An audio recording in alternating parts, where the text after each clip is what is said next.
Green hello यानी हरा नर्क। बोलिविया के अमेज़न जंगलों को ये नाम ऐसे ही नहीं मिला है। आज के इस विश्लेषण में हम एक ऐसी सच्ची घटना पर बात करने वाले हैं जो रोंगटे खड़े कर देगी। सोचिए, एक ऐसा जंगल जहां रास्ते नहीं होते, सिर्फ और सिर्फ अनंत पेड़ होते हैं। ये इतना घना है कि दिन के उजाले में भी आपको आसमान दिखाई नहीं देगा। इसी अंधेरे और खौफनाक भूल भुलैया के बीच एक 22 साल का लड़का पूरी तरह से खो गया था। कोई नक्शा नहीं, कोई नेविगेशन नहीं और बाहर निकलने की कोई उम्मीद नहीं। सीधे 19वें दिन की कल्पना करते हैं। सर्वाइवल एक दुस्वप्न बन चुका था। पैरों की चमड़ी पूरी तरह से उधड़ रही है, शरीर कीचड़ और खून से लथपथ है और हर कदम पर एक असहनीय दर्द है। यह सब एक ऐसे इंसान की कहानी है जो बिल्कुल अकेला था। और सबसे डरावनी बात जानते हैं क्या थी? जिस तथाकथित गाइड ने उसे इस नर्क में धकेला था, वो कोई गाइड नहीं बल्कि एक वांटेड क्रिमिनल था। लेकिन ये सब शुरू कैसे हुआ? चलिए जरा पीछे चलते हैं। साल 1981। तेल अवीव का रहने वाला 22 वर्षीय योसी गिन्सबर्ग, एक ऐसा नौजवान जिसे एक आम साधारण जिंदगी बिल्कुल नहीं चाहिए थी। पैपिलॉन नाम की एक किताब पढ़ने के बाद उसके मन में अनजान जंगलों और रहस्यों को एक्सप्लोर करने की धुन सवार हो गई। इस ट्रिप की फंडिंग के लिए उसने नॉर्वे में कड़ी मजदूरी की, अलास्का में फिशिंग का काम किया और न्यूयॉर्क में ट्रक अनलोड किए। उसका सिर्फ एक ही गोल था, अमेज़न के उन अनजान हिस्सों तक पहुंचना जहां दुनिया आज तक नहीं पहुंच पाई है। पैसे इकट्ठा करने के बाद योसी पहुंचा बोलिविया की राजधानी ला पाज। यहीं उसकी मुलाकात कार्ल रुप्रेक्टर नाम के एक ऑस्ट्रियाई गाइड से होती है। कार्ल के दावों में बड़ा दम लगता था। वो जंगलों के अद्भुत अनुभव की बातें करता था। जल्द ही इनके साथ दो और लोग जुड़ गए, एक स्विस टीचर मार्कस स्टेम और एक अमेरिकन फोटोग्राफर केविन गेल। 4 लोग, एक गाइड और एक ऐसा फैसला जिसने इन सभी की जिंदगियों को हमेशा के लिए बदल कर रख दिया। अब कार्ल ने इन्हें बड़े बड़े और सुनहरे सपने दिखाए थे, जैसे अनदेखी जनजातियां, छुपा हुआ खजाना और ऐसे इलाके जो किसी नक्शे में हैं ही नहीं, एकदम किसी फिल्म की तरह। लेकिन दूसरी तरफ अमेज़न की जो असलियत उनके सामने आई वो बिल्कुल अलग थी। लगातार बारिश, ऐसा दलदल जहां से पैर निकालना नामुमकिन हो जाए, भयानक भूखमरी और शरीर को सड़ा देने वाली नमी। सिनेमाई कहानियों और वास्तविकता के बीच का ये अंतर बेहद खौफनाक था। जैसे जैसे ये लोग जंगल के अंदर गए, हालात बदतर होते चले गए। खाना पूरी तरह खत्म। नौबत यहाँ तक आ गई कि जिंदा रहने के लिए इन्हें बंदरों का शिकार करना पड़ा और अजीबोगरीब जंगली फल खाने पड़े। भूख इस कदर हावी थी कि योसी ने बाद में माना कि अगर उस वक्त कोई इंसानी मांस भी देता तो शायद वो खा लेता। शरीर तो टूट ही रहा था, पर मेंटल ब्रेकडाउन भी शुरू हो चुका था और ग्रुप के अंदर तनाव भयंकर रूप ले रहा था। Section 1, the fatal river split. Tochi नदी पर एक चौंकाने वाला कबूलनामा। तो हुआ यूं कि जंगल में भटकते हुए मार्कस की हालत बहुत खराब हो गई थी। उसके पैरों में गंभीर इन्फेक्शन हो गया था और वो चल नहीं पा रहा था। ऐसे में कार्ल ने कहा कि हम तुईची नदी के रास्ते एक राफ्ट बनाकर आगे बढ़ते हैं। लेकिन सैन पेड्रो कैनियन के खतरनाक बहाव से ठीक पहले कार्ल ने एक ऐसा सच बताया जिसने सबको हिला कर रख दिया। उसने कहा, मैं तैर नहीं सकता। सोचिए, जो व्यक्ति उन्हें इस खतरनाक अभियान पर लाया था उसे तैरना ही नहीं आता। इस एक खुलासे ने पूरे ग्रुप को एक बड़ा फैसला लेने पर मजबूर कर दिया। इस वजह से ग्रुप को 2 हिस्सों में बंटना पड़ा।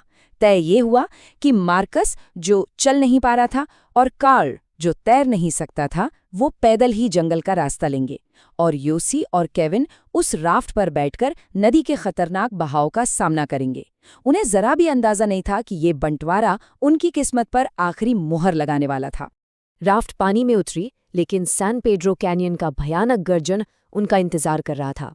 नदी का बहाव पूरी तरह से आउट ऑफ कंट्रोल हो गया। विशाल चट्टानें और पानी का सफेद झाग। इससे पहले कि वो कुछ समझ पाते, राफ्ट एक बड़ी चट्टान से टकराकर चकनाचूर हो गई। दोनों पानी में गिरे। तेज धारा योसी को बहाकर ले गई। वो पत्थरों से टकराते हुए पानी में समा गया। सब कुछ इतनी तेजी से हुआ कि केविन कहाँ गायब हुआ कुछ पता ही नहीं चला। जब पानी शांत हुआ और योसी किसी तरह किनारे लगा, तो सच्चाई डराने वाली थी। जिंदा बचने के लिए उसके पास सिर्फ 3 चीजें थीं। थोड़े से चावल, एक मस्कीटो रिपेलेंट और एक लाइटर, बस इतना ही।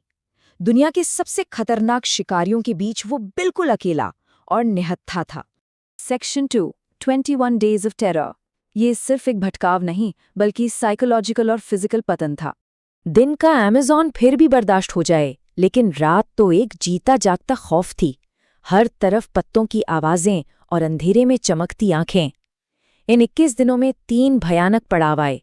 छठे दिन एक खूंखार जैगुआर से सामना, 17वें दिन बचाव का एक हवाई जहाज ऊपर से गुजरना लेकिन अनदेखा रह जाना, और 19वें दिन एक फैंटम साथी का दिमाग में पैदा होना। चलिए इन्हें करीब से समझते हैं। छठी रात बिल्कुल काली थी। कैंप फायर के पास बैठे यॉसी को कुछ हलचल महसूस हुई। जब उसने नजर उठाई तो सामने अमेज़न का एपेक्स प्रेडेटर, एक जैगुआर खड़ा था। कोई हथियार नहीं था। तभी उसे जेम्स बॉन्ड की film live and let die का एक सीन याद आया। उसने बिना समय गवाए मॉस्किटो स्प्रे उठाया, लाइटर जलाया और एक मेकशिफ्ट फ्लेमथ्रोअर बना दिया। आग की उस तेज लपट ने उस विशाल जानवर को पीछे हटने पर मजबूर कर दिया। लेकिन कुदरत का कहर अभी बाकी था। नमी और कीचड़ से योसी के पैरों की चमड़ी एकदम सफेद होकर गलने लगी थी। घावों में कीड़े पड़ गए थे, जिन्हें उसे खुद अपने हाथों से खींचकर बाहर निकालना पड़ा। और एक दिन तो वो दलदल में ऐसा फंसा कि लगा बस अब ये जंगल उसे जिंदा निगल जाएगा। जितना हाथ पैर मारता उतना नीचे धंसता जाता। 17वें दिन योसी लगभग हार मान चुका था। तभी उसे आसमान से एक हवाई जहाज के इंजन की आवाज आई। वो उठा, चीखा, चिल्लाया, हाथ हिलाए। प्लेन ठीक उसके ऊपर से गुजरा, लेकिन अमेज़न के पेड़ों की छतरी इतनी घनी थी कि ऊपर से नीचे देखना बिल्कुल असंभव था। कुछ ही सेकंड में आवाज गायब हो गई और उसके साथ ही जिंदा बचने की आखिरी उम्मीद भी। जब शरीर और उम्मीद दोनों हार मान लेते हैं तो हमारा दिमाग खुद को बचाने के लिए सर्वाइवल हेलुसिनेशन का सहारा लेता है। अकेलेपन और दर्द की इंतहा में योसी के दिमाग ने एक काल्पनिक साथी बना लिया, एक छोटी बच्ची। योसी उससे बातें करता, उसका ख्याल रखता। भले ही वो असल में वहां नहीं थी, लेकिन उसी काल्पनिक साथी ने योसी को एक मकसद दिया। उसे लगा कि वो सिर्फ अपने लिए नहीं, उस बच्ची को बचाने के लिए चल रहा है, और इसी वजह से उसके कदम आगे बढ़ते रहें। Section 3 the impossible rescue. 21 दिनों बाद आखिरकार जंगल की हार। उधर केविन, जो नदी में बह गया था, किसी तरह बच गया था। सभ्यता तक पहुंचते ही उसने हार नहीं मानी। वो स्थानीय लोगों और ट्रैकर्स को लेकर अपने दोस्त को ढूंढने वापस उसी खतरनाक नदी में उतर गया। और फिर आया 21वां दिन। एक चमत्कार। योसी नदी किनारे लगभग अधमरी हालत में खड़ा था। तभी उसे एक इंजन की आवाज आई और धुंधली आंखों से उसने एक चेहरा पहचाना। वो केविन था। 21 दिनों की खौफनाक यातना के बाद अमेज़न ने आखिरकार योसी को आजाद कर दिया था। Section 4 the true crime twist. इस अभियान का सबसे काला सच। लेकिन बात यहीं खत्म नहीं होती। जब केविन ने ऑस्ट्रियाई अथॉरिटीज से बात की तो एक रोंगटे खड़े कर देने वाला सच सामने आया। कार रुप्रेक्टर, जिस पर सबने आंख बंद करके भरोसा किया था, वो कोई खोजी या गाइड था ही नहीं। वो इंटरपोल का एक वांटेड क्रिमिनल था। उसकी पूरी पहचान झूठी थी। और सबसे डरावनी बात, मार्कस और कार्ल, जो उस दिन जंगल में पैदल निकले थे, वो फिर कभी किसी को नहीं दिखे। उनका कोई नामो निशान नहीं मिला। जंगल ने उन्हें हमेशा के लिए अपने अंदर दफन कर लिया। सालों बाद जब ये कहानी दुनिया के सामने आई तो 2017 में इस पर जंगल नाम की एक हॉलीवुड फिल्म भी बनी, जिसमें डैनियल रेडक्लिफ ने योसी का रोल किया। फिल्म ने इस दर्द को पर्दे पर उतारने की कोशिश जरूर की, लेकिन योसी का खुद का मानना है कि जो असलियत उसने देखी वो किसी भी स्क्रीन पर नहीं दिखाई जा सकती।